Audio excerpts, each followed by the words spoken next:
Did you see we got 10,000 votes? 10,000 votes. We got 10,000 votes, but we can't get 10,000 thumbs up. What's up with that? Oh, man. I don't know about that.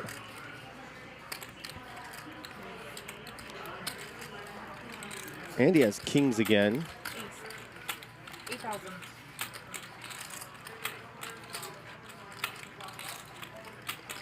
What is Garrett thinking with the king 5 off? Cold 4-bet here coming. Uh-oh. Oh, man. This is the second time that Garrett has put a pre-flop raise in on Andy when Andy had kings. Remember, he did it with ace-queen earlier on. He keeps reading Andy for weak when he's really strong. He's off his game a little bit tonight. Yeah, he said it. You said it. Andy's had kings 3 times tonight. Right now, he is whatever meat is in between an Andy Stacks and Eric Person sandwich.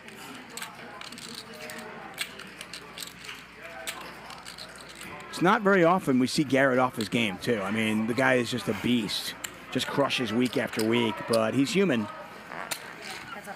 And Andy, just like last time, We don't usually stop hands after the pre-flop action on this show, but holy cannolis, Garrett. This is called expanding the 4-betting range. Is that what it's called, or is it called losing your frickin' mind pre-flop? That is another term for expanding the 4-betting range. Yes, I guess so. I mean, I don't see any logical reason to choose this hand other than Garrett has an incorrect tell on Andy. He's picked something up on Andy, which is clearly wrong because Andy has kings. Yeah. I mean, is it Andy's sizing? Andy made it kind of small. He made it way too small, But I don't actually. think that's indicative of hand strength necessarily. Like, obviously, he has Yeah. a good hand. Having a king in your hand blocks kings and ace-king. That's good. I mean, it's possible that at Garrett's level, what he's doing is realizing that in his exploitative style of poker, the way he makes money is finding spots, and he just needs to really expand what a spot is. I don't know And why it means anytime that there's a 3-bet pot and I have a king or an ace in my hand, That's crazy. That's a spot because I No. have a blocker to big hands. Okay, let's be clear. I don't think it's just that because it's a 3-bet pot. I think there's a button raise, there's a call in the small blind, and he squeezes. Now, Andy has kings, so he's just raising for value. But from Garrett's point of view, he's squeezing and trying to pick up some of that extra dead money out there that's, in theory, often going to fold. Except Andy only makes it 8K. Those hands, by the way, are almost never folding when they're this deep. But Garrett, I think, sees that squeeze thing and thinks Andy can be very light because of the squeeze opportunity, and now puts in the big 4-bet. I don't know why he chooses this hand to do it with. And He's also got a king. Right. I think that's actually it. I do too, but why? Why can't we have a hand that plays better post-flop? Why can't we at least be suited, Grant? Or, plays better post-flop or has an ace in it, which is a much better blocker than a king. I just don't know why we would choose it. A king is okay as a blocker. This is very odd to me, Grant. Because he wants to take every spot, and he's expanding what a spot is. Why does he have to do that? He's already the most profitable player by a lot. Why expand the spots? What do you mean by even already? more? He's already been doing this probably. Oh, maybe. Yes. It's all about this for Yeah. Garrett, Yeah. By the way, this hand is before the massive cheating scandal involving Garrett. In case if anyone is wondering, this is all before that. Yeah. None of that has happened yet. He's still a happy guy. He's still happy, and yet he's doing this to himself. This seems the good news for him is Andy just calls, and we talked about this on our podcast. That feels like the correct play. I mean, when you're at this stack depth, it's really scary to put in a 5-bet with anything but aces. And It also is pretty good to protect your calling range, Yep. So calling makes plenty of sense with kings, and that means that Garrett gets to bet a ton of flops. And, there are some flops with aces on him. He gets to win on those flops. Well, it depends on how he sizes it, really. Like, Andy may call once. But, yes, Garrett gets to win a lot post-flop here. But Andy has $337K to start the hand in his stack, and he can't just get all willy-nilly. I have the second-best hand of poker. When you got 400 blinds in front of you and you've been cold 4-bet, which is what Garrett did, you have to have a sense of when we're this deep, I mean, am I going to 5-bet and fold to the 6-bet? Because if I'm going to fold to the 6-bet, I probably should just call instead. Right? Yeah. Because kings are too good to turn into a bluff. Well, it's a great spot for Andy. If you look at the hands, he's doing pretty well. Amazing spot. So that's what he's engineered by only calling here, right? Because Garrett, I assume is snap folding to a 5-bet. And he's probably betting a ton of flops when he has this real clunker in his hand. Yes, he is. He's going to be kind of desperate. Are you desperate to have some fun? Yes. Join us on Nitro Betting. It's a great idea to have fun on Nitro Betting. If you use the link in our pinned tweet, you get access to our monthly tournament. You get access to cool special promotions. You get access to fun, Jonathan. It's like a water park, except for your brain. Yeah. That's enough of an ad. Yeah. Garrett's really forcing it here with the king 5 offsuit.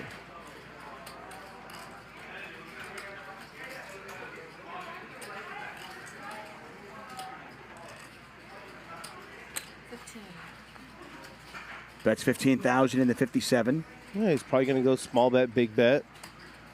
and then be done with it again. I think so.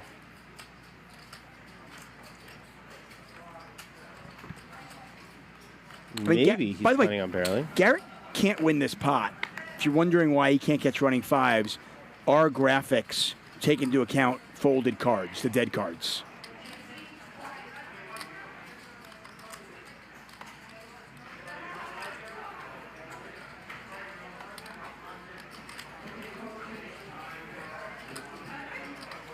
All right, just gives up.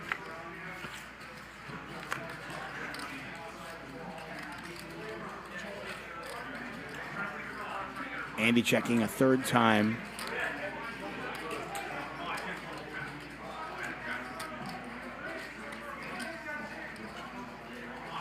I don't know what Garrett's plan was this hand. Not sure he had one. Well, let's find out right now.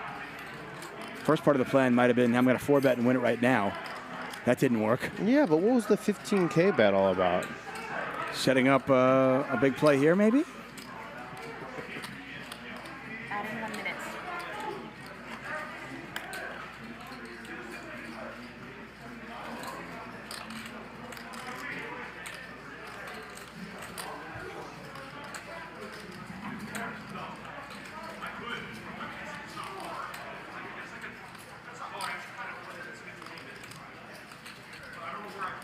Garrett in the tank on this one. And he's reaching for it. All in? Oh my God. He just went all in. He just bet 296,000 into a pot of 87. That's the plan. To go small bet, check back, all Bomb. in if a jack comes. The jack of diamonds. Adding 1 minute. Just give her all the time chips now.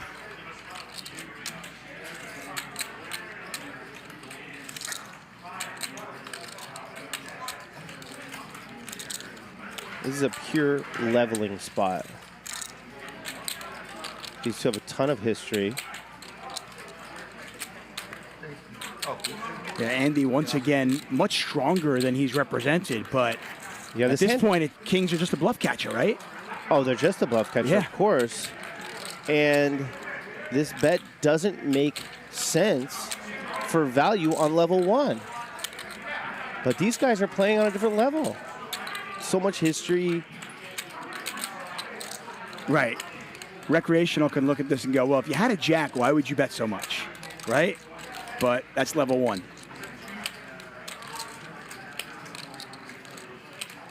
What a spot. Garrett bets $296,000 into 87.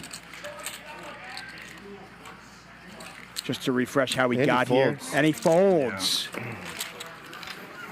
Oh, that's just a solid 296K bet there. Gets the job done. I mean, what's the big I deal? mean, holy crap! You bet 296K into Into- 87.3. Well, he did have King 5. He did have King 5. So, that's part of it, I think. Let's rip a rewind. Some people at the tables we play at sometimes would say that he had 2 pair because he had Jackson 7s. They might. Again, you interrupted me. Let's rip a rewind, I'm please. sorry, yes. Kelly, rip a rewind. Yes. All right, so back to the flop.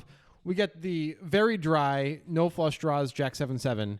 This is obviously a flop that Garrett's going to bet on. He's going to bet on most flops. There are some flops that are just horrible, like 9-10 Jack, all clubs. He's probably going to... Well, at least he's got a gut shot. Well, the clubs are bad, though. Yeah. But yeah, there's Yeah. there's a few of those kinds of flops. Right, but this is a flop where it's like, well, I really hope Andy doesn't have a pair, which is a bit ambitious in its own right, but you have to start telling a story if you want to win the hand at all later, right? Yeah, I mean, Andy absolutely has some unpaired hands here. He has some, but he has a lot of paired hands. Yep. He has a lot of paired hands. He's got a lot of pocket pairs in his hand. He has some jacks for sure. But he does have, ace king, ace queen, maybe ace 10 suited. Absolutely. Probably ace 10 suited. Like all of these hands are probably going to fold. Maybe ace king holds on. I'm not sure. Yeah, I'd expect ace king is holding on for a down bet. But Garrett's giving himself 4-1, and he gets to start telling a story for later. Right. He can, by betting here, he keeps his options open to make a big play later. So you like that. And Andy just calls, and that seems like the right thing to do, right? Absolutely. Like some people raise here, but I think they're always mistaken unless they're up against a very particular opponent. Because it's just hard to get value. You're kind of repping trip sevens when you raise, or jack when you raise, by the way, not king even. Right. You have to hope that Garrett has queens and is going to hold on for multiple bets if you raise. Or ace jack, yeah. Yeah. So I think calling makes plenty of sense. As we see, Garrett's preflop range is wider than the Pacific Ocean. So let's let him keep betting that very wide range on this board that's unlikely to hit that range too frequently. Sure, he has jack. He has the random 7 in his range for sure, but he also has so many other things. Let's let him keep betting those. I mean, he has ace as well, but like you're saying, yeah, like now it can get uncomfortable even if Garrett's just going to go barrel, turn river, but we got to worry about that later. We have kings. Our hand is way too good to consider doing anything but calling. And probably putting more money in later, too. Yeah. For now, it's very easy. Yeah. Let's stick with easy. That sounds good. All right. So on to the turn. All right. Well, it goes check. Now, interesting. Andy's check makes a ton of sense to me. I don't see how you would just lead out a flow here. Yeah. You want to keep those bluffs alive. That was the whole plan on the flop, right? Yep. Garrett checking back. We discussed at length on our podcast, and ultimately I concluded I think I don't like checking back. I like a bit of a chunkier bet, something like 55 to 65K here, because Andy only had to call 15K on the flop. He has a lot of hands like 8s, 9s, 10s, some jack 10, queen jack, king jack suited type hands. Mm-hmm. Those hands will all strongly consider folding to a big chunky bet here. Right, because you're still repping over pairs. Like you can have aces as Garrett for sure. Yeah, you can have jacks. You can have a 7 if you're Garrett. You can have a lot of things. I think we have to give ourselves an opportunity to win against those hands that are just not going to find a fold against a river bet if we check the turn. I mean, look, Garrett doesn't have any equity going on. He has the 5 of diamonds in his hand, so I guess he has the fake flush draw on the turn. He's got a blocker to the flush draw. So if that's not very meaningful. When the diamond does, we know the diamond is going to come in. So he could bet here, and then if the diamond comes in, he could bet again, not the diamond that double pairs the board, but a different diamond. But that's all very ambitious. His hand doesn't connect with the board in any way, and he may just be giving up here. Yeah, that could be it. He's just like, I give up. Until he didn't give up. Right, and then he really didn't give up. Yeah, he really, really didn't. So let's talk about the big one here, the jack of diamonds on the river. When Garrett bets this much, flushes are not a factor. We're not going to talk about flushes very much here. He's not betting a flush here. We're pretty sure about that. 0%. Not for this size, right. At the very least. He'll bet a flush for much less, sure. Right. So there are two ways to think about this, and it all depends. This is a very exploitative thought process here, right? So you have to ask yourself as Garrett, how often is Andy checking a jack? Now, on our podcast, we concluded that Andy should check a jack with some frequency against Garrett in this spot. Specifically Garrett, who's liable to make these big, massive overbet bluffs. He maybe should be checking a jack most of the time even. Right. But if we're in Garrett's seat and we believe, whether it's true or not, but if we believe that Andy is literally never checking a jack, this is a much more qualifying bet that doesn't make it just completely crazy. Right. No, now it's sort of like if he's like, Andy always bets a jack here. Yeah. Try and get value out of aces, which is now sometimes maybe checking back, and so jacks full can't get value.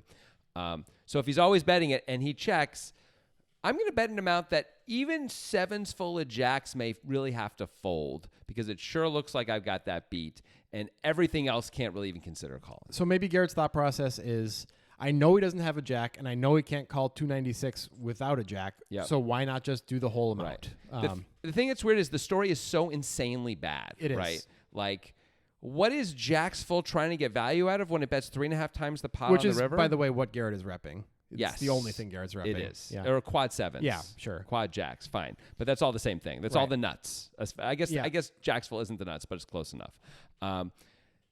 It doesn't really make sense that he could get value out of anything, which is why it's a good bluff amount, but doesn't really make sense as a value amount. So sometimes it doesn't matter. Sometimes it doesn't matter, and it feels like this is one of those cases where he's like, if you don't have a jack, it just doesn't matter that my story's awful. But it's awful. If we want to go into theory world a little bit, though, and assume that, because we should, Andy sometimes will check a jack, then we have to think, okay, if he sometimes will check a jack, we can't just do this all the time every time we're here, so we have to choose the right combos. Right. So we have to have blockers to Andy's most likely jacks, and guess what? We do not. We really don't. You might think, hey, but we have a king, and king jack is one of the jacks that you said Andy might have. Well, not when we have the king of hearts, because Andy only has suited Broadway combos. He does not have unsuited Broadway combos based on pre-flop. It seems very Except unlikely he's that- going to call the 4-bet out of position with king jack off. Right. At least the Broadway combos that include a jack, right? He has ace king and ace queen offsuit, Sure. probably.